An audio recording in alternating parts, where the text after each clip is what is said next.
At 50 years, when Majida Bibi looks back on life, it seems as if bearing children was all she ever did. She was 16 when she was married off and had her first child soon afterwards. मेरी तो उम्र ही इतनी छोटी थी, मुझे किसी चीज़ का पता ही नहीं। 16 साल की उम्र में क्या वो होते हैं कि भाई के बेटे में शादी हुई थी ना, उनकी बहन मेरे भाई को थी, वट्टा सटा था। One after the other, Majida kept bearing babies for her husband and in-laws. मियाँ ही कहता था भी जो बेटा एक था, बेटे हो जाएंगे तो सुधार लेंगे। अब बेटे भी कोई वो नहीं है, बेटियाँ थी। बड़े बेटे के बाद 4 बेटियाँ थी ना, तो उसके बाद फिर 4 बेटियों के बाद बेटा हुआ था। Without caring how many children were born, her in-laws and husband pushed for more because they wanted sons. वो मेरी सास ही ना कहती रहती थी बेटा एक है, इसको छोड़ दो, इसको ये कर दो, उसको वो कर दो, इसके बेटे नहीं होंगे, बेटियाँ होगी 4। अब बेटियों का कहाँ से खर्चा उठाएगा, कहाँ से ये करेगा। ऐसे ही हर खाने पीने पे तंजबाजी, खाना पीना छुपो देना उसने, ताला लगा देना, यही था, इससे घर से निकाल दे, बेटियाँ होती हैं। ऐसे बातें कर करके बस बेटे की वजह से ही उसने बेटियाँ इतनी 5 बेटी होगी थी। With a population of around 240 million recorded in 2023, Pakistan is the 5th most populous country in the world. The total fertility rate remains relatively high compared to global averages, with around 3.4 children per woman. The country faces pressures in several areas, including healthcare and education, employment, governance issues, and now a larger impact on climate change. Men usually hold the primary decision-making authority, and women may have limited agencies to make their independent choices. So in many culture, especially in the patriarchal culture, so man is the one who's making decision, even for women's health, for their preference. And yet, women in Pakistan find it extremely difficult to discuss these issues. It even repeats a vicious cycle of abuse. Majida's daughter Sajda is one such example. Sajda का तो ये था ना भाई, कमाता नहीं था, थोड़ा बहुत काम करता था, तो मेरे पास आई हुई थी, तो रात को कह रही मैं जा रही हूँ। रात को वो गई है 1 बजे 1:30 बजे, तो सुबह 4 बजे फ़ोन आ गया जी वो जल गई है। उसने, बड़ी बेटी उसकी रो रही थी तैयबा, भी मुझे खाना दे दो, तो वो बाहर से आया था, तो उसने कहा भी अब मेरी तो जो गुजरनी थी गुजर गई, तो बच्चों को सोच ले, तो समझ ले बच्चे अब दे ले, भूख से कैसे बिलक रहे। उसने तेल डाल के तो आग लगा दी। साजदा के बच्चे ये मेरे पास हैं 4, उनका खर्चा भी मेरे ज़िम्मे है। इन्हीं के लिए तो मैं सारा वो कर रही हूँ, कि नहीं तो नहीं कोई देता है इनको खाने के लिए, तो मुझे करना पड़ता है इनके लिए। She also lost her son to drugs. अभी था, पहले वो किसी ने चर्च पे लगा दिया था, चर्च से वो शराब पीने लग गया, शराब से वो टीकों में आ गया। उस दिन उसने 10 टीके लगाए थे, जिस दिन उसकी फौत हुआ, ये इन जगहों में लगाए थे, 10 उंगलियों में।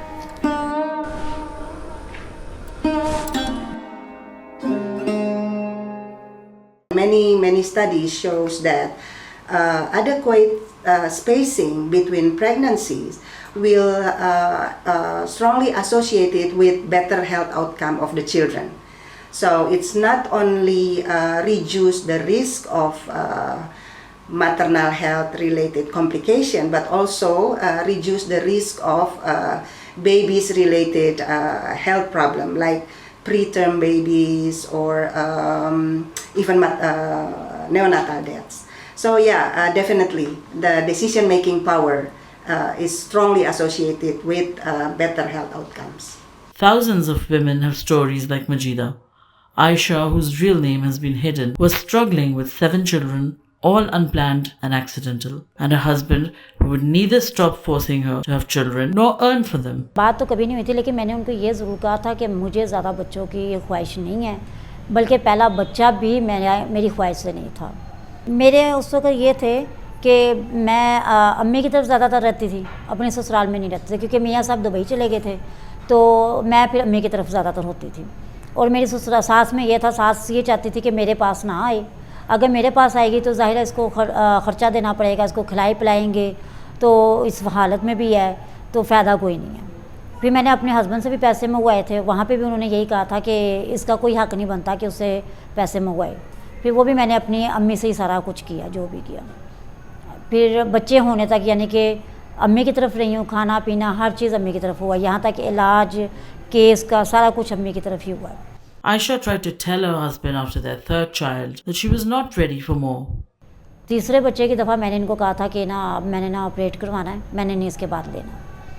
लेकिन इन्होंने कहा था नहीं ऑपरेट नहीं मैंने करवाना। मैंने गलती ये की कि उनसे इजाज़त ले ली, बार बार से मैं करवा लेते तो शायद मसला इतना बच्चे भी ना हो। सास मेरी ने मुझे कहा था कि तू ना इजाज़त ले, क्योंकि उनको भी पता था कि ये घर से ला रही है तो जितना ला रही है इन्हीं तीन के लिए पूरा हो। वो ख़ुद भी कहती थी ना हो, एक ही हो, इससे ज़्यादा ना हो। लेकिन ये मेरे हस्बैंड कहते थे नहीं नहीं कोई बात नहीं, होने दे। उनको ये प्रॉपर तरीके से जो सेफ्टी है ये नहीं चाहिए थी। There are also still many stigma, taboos, and cultural beliefs around family planning, around sexuality and fertility that can create barriers for women to open a discussion on family planning, and it prevents her to express their preference on what do they feel best in terms of their sexual reproductive life and what contraceptive preference that they feel better for them, that suits them better. प्यार से भी समझाया, गुस्से में भी, यहाँ तक कि 4 बच्चे ऐसे लड़ाई झगड़े में हो गए हमारे। अब मेरे यहाँ 1 बेटा 6 बेटी हैं। जब हुआ 5वां बच्चा मेरा, उसके बाद मैंने इनको इनके हाल पे छोड़ा, अम्मी की तरफ चली गई थी 5-6 बच्चों को लेके, और 4 बच्चे इनके पास छोड़े थे कि शायद थोड़ा सा ये संभल जाएं। लेकिन पूरा महीना रहे हैं, लेकिन एक बच्ची मेरी बीमार हो गई थी जो 3रे नंबर की थी, वो बीमार हो गई थी, टाइफाइड हो गया था। उसके बाद वो अपाहिज भी हो गई थी। मैं कहा अम्मी इस तरह मेरे बच्चे मर जाएंगे, इनका कुछ नहीं जाना। जो इतनी बीमार होने के बावजूद वो बच्चों का केयर नहीं कर रहे तो फ़ायदा कोई नहीं है। Large families face a plethora of issues, and these are reflected at country level. By seeing what kind of issues each family has, it is easy to observe what happens at the higher level. मैं कहती थी भी इतने अखराजात नहीं है, आमदन नहीं है तो नहीं करना। वो कहता था अपनी किस्मत लेके आता है, जो कोई आता है अपनी किस्मत लेके आता है। वो बहुत ना पेंडू टाइप का था भाई, नहीं इन बातों को नहीं मानता था। ख़ानदान जो कम बच्चे होते हैं उनकी तरबियत पढ़ाई अच्छी तरह हो जाती है। जो ज़्यादा ख़ानदान में बच्चे होते हैं, ज़्यादा होती हैं, उनमें गुर्बत आ जाती है, पढ़ाई नहीं होती भाई, ज़्यादा उनकी परवरिश नहीं अच्छी होती, ये फ़र्क पड़ता है। ये पहली जब तनख्वाह मिलती है पहले दिनों में 15 से 10 दिन तक सही रहते हैं, बाद में वही हालात ख़राब।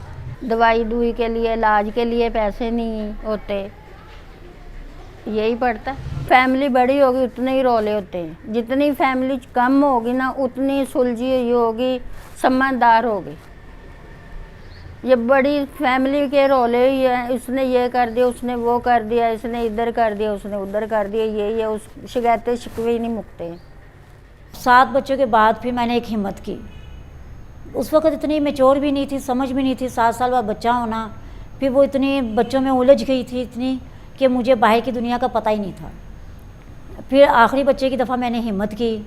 ये जो मेरी हमसाई थी उन्होंने भी मुझे कहा कि अब ऑपरेशन करवा, क्योंकि डॉक्टरों ने बिल्कुल जवाब दे दिया था कि या तो आखिरी बच्चे की दफ़ा या तो तूने ज़िंदा रहना है या उसने ज़िंदा रहना है। तो अम्मी ने तो कह दिया था बच्चा जाता जाए, बेटी को ज़िंदा कर दो। Aisha's financial issues took a turn for the worse after the surgery, and she had to resort to sex work. घर में फाके शुरू होने लग पड़े थे, और मेरे भाइयों की भी शादी हो चुकी थी। वहाँ से मांगते हुए मुझे शर्म आती थी। फिर मुझे मेरी एक दोस्त ने मशवरा दिया कि यार ज़लील होने से बेहतर है, किसी के आगे मांगने से बेहतर है फील्ड पे आ जा। पहले तो मुझे गुस्सा आया कि क्यों मैं ये सेक्स वर्क का काम करूँ, तो फिर कहते नहीं पैसे तो आते हैं ना, किसी के आगे ठोकरें तो नहीं ना खानी पड़ती। फिर खैर मुझे भी उसने एक होटल पे लेके गई। वहाँ पे उसने एक आदमी, यानी कि इतनी लड़कियों के बीच में जब उसने एक आदमी ने मुझे सेलेक्ट किया, फिर मुझे रोना भी आया अपने ऊपर कि अब क्या मैं किसी और बंदे के नीचे लेटूँगी, कैसे लेट पाऊँगी। यहाँ तक कि अपने आप को मार के मैंने वो सब कुछ बर्दाश्त किया जो शायद मैं कर नहीं पाती थी।